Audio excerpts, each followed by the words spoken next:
नारायणं नमस्कृत्यं नरो चैव नरोत्तमं देवीं सरस्वती व्यासं ततो जयमुदीरयेत्। मूकं करोति वाचालं पङ्गुलङ्घयते गिरि यत्कृपात् तमहं वन्दे परमानन्दमाधवम्। ॐ नमो भगवते वासुदेवाय। ॐ नमो भगवते वासुदेवाय। ॐ नमो भगवते वासुदेवाय। श्रीमद्भागवत महापुराण प्रथम स्कंद अथ चतुर्थोध्याय गोकर्णपाख्यान आरंभ। श्री सुत मुनि कही चलिले, हे मुनिवर, सेतेबेलकु भक्तमानंकर चित्तरे अलौकिक भक्ति उदित होई सारिथिला। ताहा देखि भक्तवत्सल श्री भगवान निजर धाम छाड़ी सेमानंक चित्तरे आविर्भूत हेले। तांक कंठरे वनमाला शोभा पाउथाए, श्रीअंग सजल मेघ परी श्यामल होइथाए।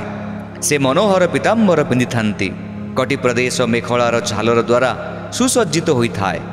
मस्तकर सुंदर मुकुट और कर्णर कुंडल बड़ मनोरम होइथाए। से त्रिभंग ललित भंगी रे विराजमान होई चित्त चुराई नेउथांती। बक्षस्थल कौस्तुभ मणि झलसुथाए। तांकर समग्र श्रीअंग हरिचंदन रे चर्चित होइथाए। सेही रूपर शोभा कथा कौन कहिबा। से तो सते जेपरी कोटि कामदेवंक रूप माधुरी छड़ाई आनी थांती।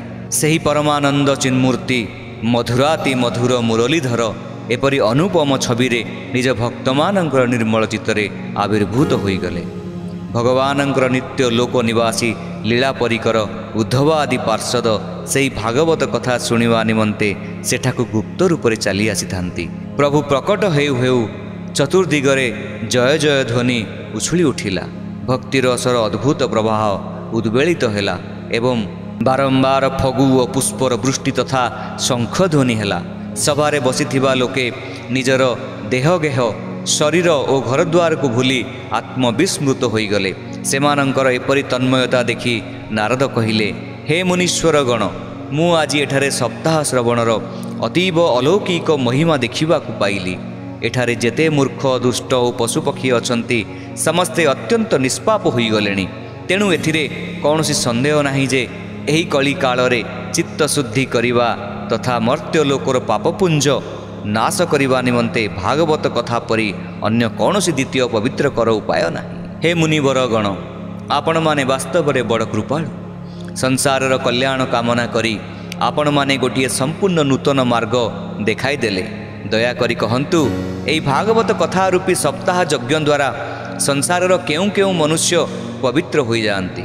सनक आदि कहिले, जो माने सर्वदा पाप करंती, सदा दुराचार रे ही तत्पर रहंती और विपरीत मार्ग रे चलंती, तथा जो माने क्रोधाग्नि रे जळुथांती, जो माने कुटिल और कामपरायण, से माने समस्ते एही कली जुगरे भागवत सप्ताह यज्ञ द्वारा पवित्र होई जांती।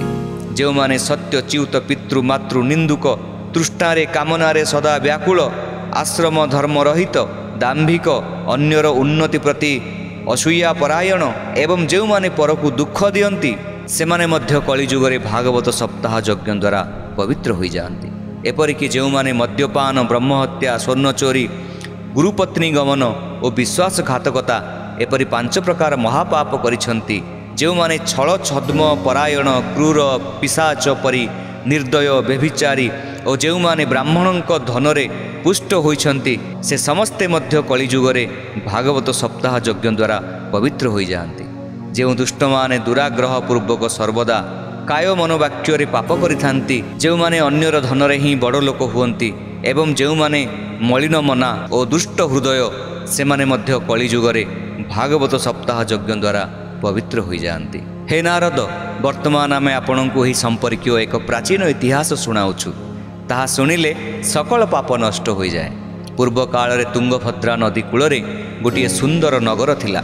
सेठारे सकल वर्णर लोके निज निजर धर्म आचरण पूर्वक सत्य और सत्कर्म तत्पर थिले। सेई नगर रे आत्मदेव नामक जड़े ब्राह्मण वास करुथिले। से सकल वेदरे विशेषज्ञ और श्रौत स्मरात कर्मरे निपुण थिले। ସେ ଥିଲେ ଦ୍ୱିତୀୟ ସୂର୍ଯ୍ୟ ପରି ତେଜସ୍ୱୀ। ସେ ଧନବାନ ହୋଇ ମଧ୍ୟ ପୌରୋହିତ୍ୟ କରି ଜୀବନଯାପନ କରୁଥିଲେ। ତାଙ୍କର ଧର୍ମପତ୍ନୀ ଧୁନ୍ଦୁଲି ଥିଲା କୁଳିନା ଓ ସୁନ୍ଦରୀ, କିନ୍ତୁ ସେ ଥିଲା ବଡ଼ ଜିଦଖୋର। ତାକୁ ଅନ୍ୟକୁ ସମାଲୋଚନା କରିବା ଭଲ ଲାଗୁଥିଲା। ସେ ଥିଲା ବଡ଼ କ୍ରୁରା। କୌଣସି ନା କୌଣସି କଥା ନେଇ ସେ ସର୍ବଦା ବକବକ ହେଉଥାଏ। ସେ ଗୃହ କର୍ମରେ ନିପୁଣ ଥିଲା ସତ, କିନ୍ତୁ ଥିଲା ବଡ଼ କୃପଣ ଓ କଳିହୁଡ଼ି। ବ୍ରାହ୍ମଣ ଦମ୍ପତିଙ୍କ ପାଖରେ ଯଥେଷ୍ଟ ଧନ ଥିଲା, ବିଳାସ ସାମଗ୍ରୀ ମଧ୍ୟ ଥିଲା, ଘରଦ୍ୱାର ମଧ୍ୟ ସୁନ୍ଦର ହୋଇଥାଏ। ଏପରି ଭାବରେ ସେହି ବ୍ରାହ୍ମଣ ଦମ୍ପତି ପ୍ରୀତିପୂର୍ବକ ଜୀବନଯାପନ କରୁଥିଲେ।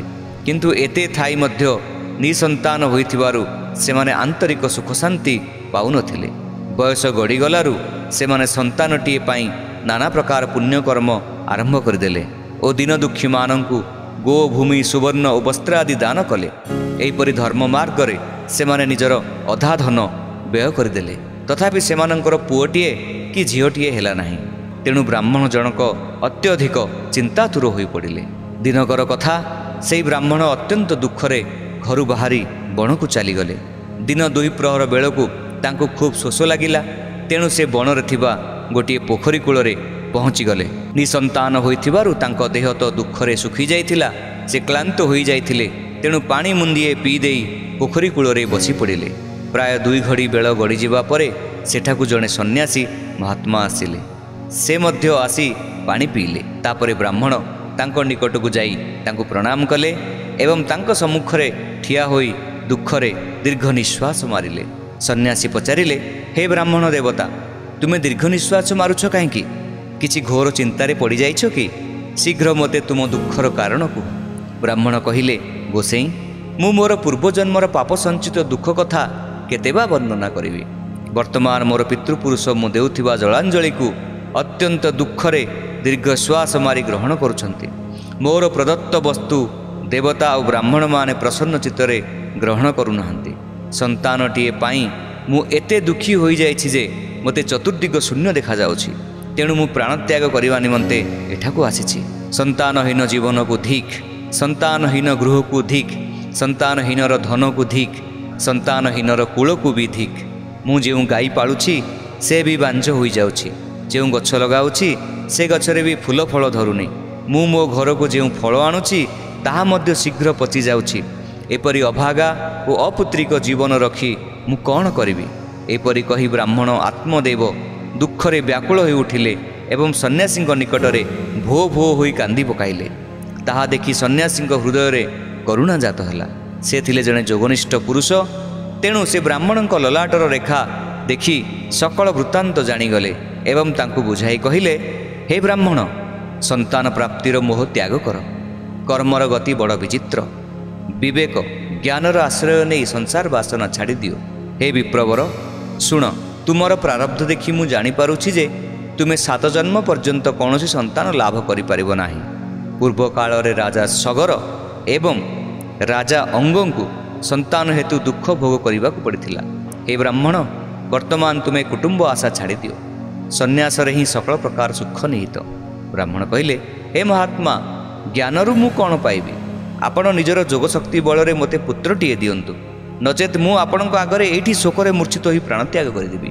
ଯେଉଁ ସନ୍ନ୍ୟାସ ଆଶ୍ରମରେ ପୁତ୍ର ସ୍ତ୍ରୀ ଆଦିଙ୍କର ସୁଖ ମିଳେ ନାହିଁ ତାହା ତ ସର୍ବଥା ନିରସ। ସଂସାରର ସରସତା ତ ପୌତ୍ର ପୌତ୍ରାଦି ଭରି ହୋଇଥିବା ଗୃହସ୍ଥାଶ୍ରମରେ ରହିଛି। ବ୍ରାହ୍ମଣଙ୍କର ଏପରି ଜିଦି ଦେଖି ସନ୍ନ୍ୟାସୀ କହିଲେ, ବିଧାତା ଲିଖନ କେ କରିବ ଆନ। ବିଧାତା ଲେଖନକୁ ଟାଳିବାକୁ ଜିଦି ଧରି ରାଜା ଚିତ୍ରକେତୁଙ୍କୁ ବହୁ କଷ୍ଟ ସହିବାକୁ ପଡ଼ିଥିଲା। ତେଣୁ ଜାଣି ରଖ, ବିଧାତା ଦ୍ୱାରା ସମସ୍ତ ଉଦ୍ୟମ ପଣ୍ଡ ହୋଇଥିବା ବ୍ୟକ୍ତିଙ୍କ ପରି ତୁମକୁ ମଧ୍ୟ ପୁତ୍ର ସୁଖ ମିଳିବ ନାହିଁ। କିନ୍ତୁ ତୁମେ ତ ଭୀଷଣ ଜିଦି ଧରି ବସିଛ ଏବଂ ଜଣେ ଆଶାୟୀ ପ୍ରାର୍ଥୀ ରୂପେ ମୋ ଆଗରେ ଠିଆ ହୋଇଛ। ଏପରି ଅବସ୍ଥାରେ ମୁଁ ଅବା ତୁମକୁ କ'ଣ କହିବି? ଶେଷରେ ସେହି ମହାତ୍ମା ଦେଖିଲେ ଯେ ବ୍ରାହ୍ମଣ କୌଣସି ପ୍ରକାର ଜିଦି ଛାଡ଼ିବାର ନୁହନ୍ତି। ତେଣୁ ସେ ତାଙ୍କୁ ଗୋଟିଏ ଫଳ ଦେଇ କହିଲେ, ଏଇଟି ନିଅ, ତୁମ ଧର୍ମପତ୍ନୀଙ୍କୁ ଦିଅ। ଏହାକୁ ଖାଇଲେ ତାଙ୍କଠାରୁ ଗୋଟିଏ ପୁତ୍ର ଜନ୍ମ ହେବ। କିନ୍ତୁ ତୁମ ସ୍ତ୍ରୀକୁ 1 ବର୍ଷ ପର୍ଯ୍ୟନ୍ତ ସତ୍ୟତା ଓ ଶୌଚାଚାର ରକ୍ଷା କରିବା ସହିତ ଦୟାଳୁ ଓ ଦାନଶୀଳ ହେବାର ବ୍ରତ ପାଳନ କରିବାକୁ ପଡ଼ିବ ଏବଂ ସେ ଏଣୁ ତେଣୁ ଭୋଜନ ନ କରି ଦିନରେ ଗୋଟିଏ ବକତ ଭୋଜନ କରିବେ। ବର୍ଷେ ପର୍ଯ୍ୟନ୍ତ ଏପରି ନିୟମ ପାଳନ କରି ଚଳିଲେ ସତ୍ ସ୍ୱଭାବର ପୁତ୍ରଟିଏ ଜନ୍ମ ହେବ। ଏପରି କହି ସେହି ଯୋଗୀରାଜ ଚାଲିଗଲେ ଏବଂ ବ୍ରାହ୍ମଣ ଘରକୁ ଫେରି ଆସିଲେ। ଘରେ ସ୍ତ୍ରୀ ହାତରେ ଫଳଟି ଦେଇ ସବୁ କଥା ବୁଝାଇ ଦେବା ପରେ ଆତ୍ମଦେବ ଅନ୍ୟ କାମରେ ବାହାରକୁ ଚାଲିଗଲେ। ତାଙ୍କ ସ୍ତ୍ରୀ ତ ବଡ଼ କୁଟିଳ ସ୍ୱଭାବର ଲୋକ ଥିଲା। ସେ କାନ୍ଦି କାନ୍ଦି ତାଙ୍କର ଜଣେ ସଖୀଙ୍କୁ କହିଲା, ଆଲୋ ସଖୀ, ମୁଁ ତ ବଡ଼ ଚିନ୍ତାରେ ପଡ଼ିଗଲିଣି। ମୁଁ ଏ ଫଳ ଖାଇବି ନାହିଁ। ଫଳ ଖାଇଦେଲେ ତ ଗର୍ଭ ରହିଯିବ। ଗର୍ଭ ରହିଲେ ପେଟ ବଢ଼ିଯିବ। ପୁଣି ମୁଁ ଦି ବେଳା ଦି ବକତ ଏଣୁ ତେଣୁ ନ ଖାଇ ଅଳ୍ପ ଖାଇ ରହିଲେ ମୋର ବଳ କ୍ଷୀଣ ହୋଇଯିବନି। ମୁଁ ଦୁର୍ବଳ ହୋଇଗଲେ ତୁ କହିଲୁ ଭଲା ଏ ଘରଧନ୍ଦା ଚଳିବ କିପରି? ପୁଣି ଦୈବ ଯୋଗକୁ ଯଦି ଆମ ଗାଁରେ ଡକାୟତ ପଶିଯିବେ, ମୁଁ ଗର୍ଭିଣୀ ମାଇପିଟା ସେମାନଙ୍କ ମୁହଁରୁ କିପରି ଧାଇଁ ପଳାଇ ଯାଇପାରିବି କହିଲୁ? ଯଦି ଶୁକଦେବଙ୍କ ପରି ମୋ ଗର୍ଭଟା ପେଟରେ ହିଁ ରହିଯିବ, ମୁଁ ତାକୁ ବାହାର କରିବି କିପରି? ଯଦି ପ୍ରସବ କାଳରେ ଛୁଆଟା ଠିକ୍ ଭାବରେ ନ ବାହାରି ଆଡ଼ା ପଡ଼ିଯିବ, ତେବେ ତ ମୁଁ ମରିଯିବି ଲୋ। ପ୍ରସବ କଲାବେଳେ ଯେଉଁ ଭୀଷଣ କଷ୍ଟ ହେବ, ମୋ ପରି ସୁକୁମାରୀ ଭଲା ସେଇ କଷ୍ଟ ସହିବ କିପରି? ମୁଁ ଯଦି ଦୁର୍ବଳ ହୋଇଯିବି, ତେବେ ତ ମୋ ନଣନ୍ଦ ଆସି ଘରର ସବୁ ଧନ ସମ୍ପଦ ବୋହି ନେଇଯିବ। ପୁଣି ମୋତେ ଯାହା ଲାଗୁଛି, ମୋ ଦ୍ୱାରା ଏ ସତ୍ୟ ଶୌଚ ଆଦି ନିୟମ ପାଳନ ହେବା ମଧ୍ୟ ବଡ଼ କଠିନ।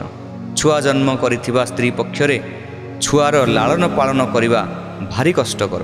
ମୋ ବିଚାରରେ ବନ୍ଧ୍ୟା ବା ବିଧବା ସ୍ତ୍ରୀ ହିଁ ସୁଖୀ। ମନରେ ଏହିପରି ନାନା କୁତର୍କ ଉଠିବା ଫଳରେ ଧୁନ୍ଦୁଲି ସେହି ଫଳଟି ଖାଇଲା ନାହିଁ। କିନ୍ତୁ ତା ସ୍ୱାମୀ ଯେତେବେଳେ ଫଳଟି ଖାଇଲୁଟି ବୋଲି ପଚାରିଲେ, ସେ କହିଲା, ହଁ ଖାଇଲି। ଏ ଭିତରେ ଦିନେ ତା ସାନ ଭଉଣୀ ନିଜ ଇଚ୍ଛାରେ ତାଙ୍କ ଘରକୁ ବୁଲି ଆସିଥିଲା। ଭଉଣୀକୁ ସକଳ ବୃତ୍ତାନ୍ତ ଶୁଣାଇ ଧୁନ୍ଦୁଲି କହିଲା, ଏହିସବୁ କାରଣରୁ ମୁଁ ଚିନ୍ତାରେ ପଡ଼ିଯାଇଛି। ଚିନ୍ତାରେ ପଡ଼ି ମୁଁ ଦିନୁ ଦିନ ଦୁର୍ବଳ ହୋଇଗଲିଣି। ମୁଁ ଏବେ କ'ଣ କରିବି କହିଲୁ? ତା ଭଉଣୀ କହିଲା, ନାନୀ ଚିନ୍ତା କରନା, ମୁଁ ତ ଏବେ ଗର୍ଭବତୀ ହୋଇଛି। ମୋ ପୁଅ ଜନ୍ମ ହୋଇଗଲେ ତତେ ଦେଇଦେବି। ସେ ପର୍ଯ୍ୟନ୍ତ ତୁ ଗର୍ଭବତୀ ହୋଇଛୁ ବୋଲି କହି ସତ କଥାଟା ଲୁଚାଇ ରଖ ଓ ଘରେ ନିଶ୍ଚିନ୍ତରେ ରହ। ତୁ ମୋ ସ୍ୱାମୀଙ୍କୁ କିଛି ଧନ ଦେଇଦେଲେ ସେ ତତେ ପୁଅଟି ଦେଇଦେବେ। ଆମେ ଏପରି ଉପାୟ କରିବୁ ଯେ ଲୋକେ କହିବେ, ଆମର 6 ମାସିଆ ପୁଅଟି ଜନ୍ମ ହୋଇ ମରିଗଲା।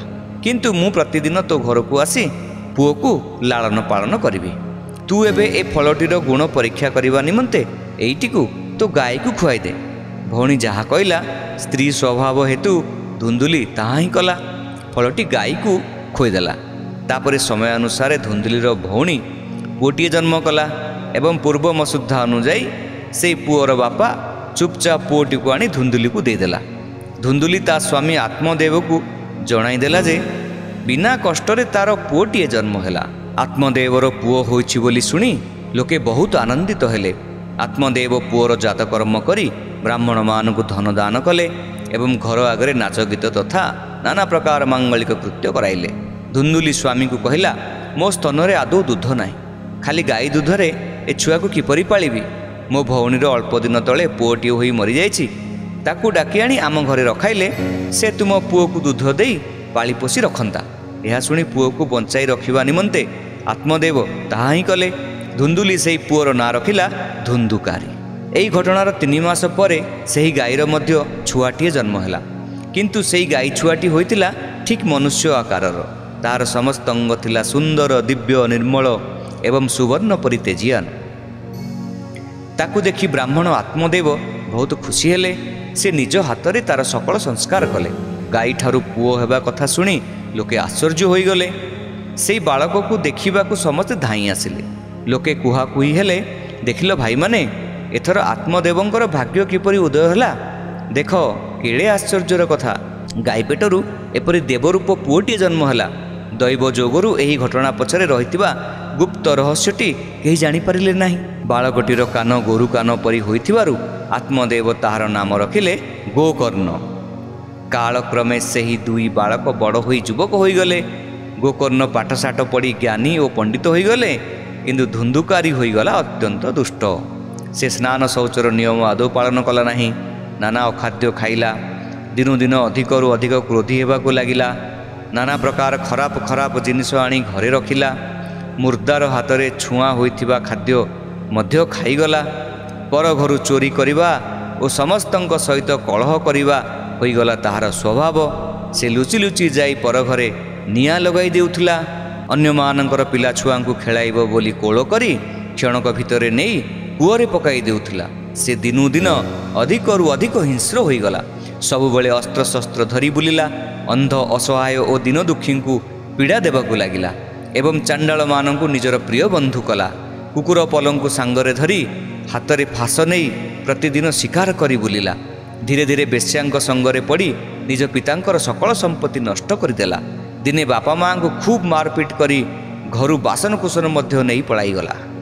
ଏପରି ଭାବରେ ଘରର ସକଳ ସମ୍ପଦ ନଷ୍ଟ ହୋଇଗଲାରୁ ତାର କୃପଣ ପିତା ବାହୁନି ବାହୁନି କାନ୍ଦିବାକୁ ଲାଗିଲେ। ହାୟ, ଏପରି ପୁତ୍ର ଜନ୍ମ ନ କରି ଏହାର ମା ବନ୍ଧ୍ୟା ହୋଇ ରହିଯାଇଥିଲେ ବରଂ ଭଲ ହୋଇଥାନ୍ତା। ସତରେ କୁପୁତ୍ର ବଡ଼ ଦୁଃଖ ଦିଏ। ଏବେ ମୁଁ ଯିବି କୁଆଡ଼େ? ରହିବି କେଉଁଠି? ମୋର ଏ ବିପତ୍ତି କଟିବ କିପରି?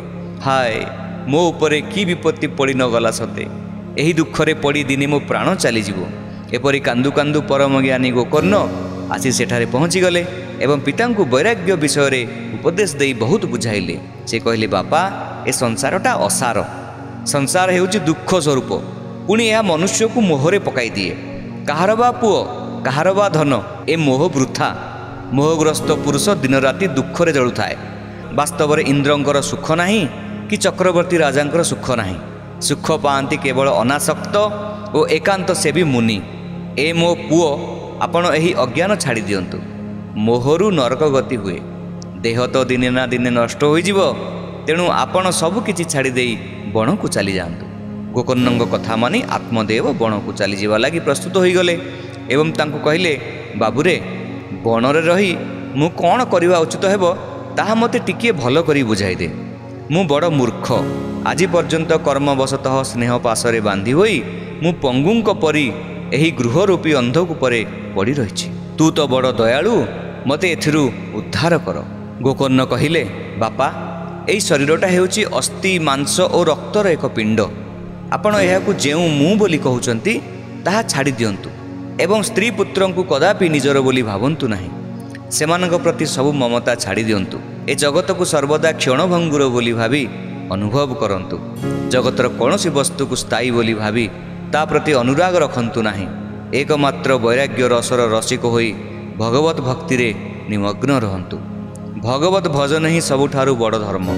ନିରନ୍ତର ସେହି ଭଜନର ଆଶ୍ରୟ ନିଅନ୍ତୁ। ଅନ୍ୟ ସକଳ ପ୍ରକାର ଲୌକିକ ଧର୍ମ ତ୍ୟାଗ କରନ୍ତୁ। ସର୍ବଦା ସାଧୁଜନମାନଙ୍କର ସେବା କରନ୍ତୁ। ଭୋଗ ଲାଳସାକୁ ପ୍ରଶ୍ରୟ ଦିଅନ୍ତୁ ନାହିଁ। ଅନ୍ୟମାନଙ୍କର ଦୋଷ ଗୁଣ ବିଚାର କରିବାର ପ୍ରବୃତ୍ତି ଯଥାଶୀଘ୍ର ପରିତ୍ୟାଗ କରିଦିଅନ୍ତୁ ଏବଂ ଭଗବତ ସେବାରେ ନିୟୋଜିତ ରହି ଭଗବତ କଥା ରସ ପାନ କରନ୍ତୁ। ପୁଅ କଥାରେ ପ୍ରଭାବିତ ହୋଇ ଆତ୍ମଦେବ ଗୃହତ୍ୟାଗ କରି ବଣକୁ ଚାଲିଗଲେ। ସେତେବେଳକୁ ତାଙ୍କୁ 60 ବର୍ଷ ହୋଇଯାଇଥିଲା। ସେ ସ୍ଥିର କରିନେଲେ ଯେ ସେ ଏଥର କେବଳ ଭଗବାନଙ୍କୁ ଭଜିବେ। ବଣରେ ରହି ଦିନରାତି ଭଗବାନଙ୍କର ପୂଜା ସେବା କରିବା ଫଳରେ ସେ ଭଗବାନ ଶ୍ରୀକୃଷ୍ଣଙ୍କୁ ପାଇଗଲେ। ଇତି ଶ୍ରୀ ପଦ୍ମପୁରାଣେ ଉତ୍ତରଖଣ୍ଡେ ଶ୍ରୀମଦ୍ ଭାଗବତ ମହାତ୍ମ୍ୟ ବିପ୍ର ମୋକ୍ଷ ନାମ 4th ଅଧ୍ୟାୟ।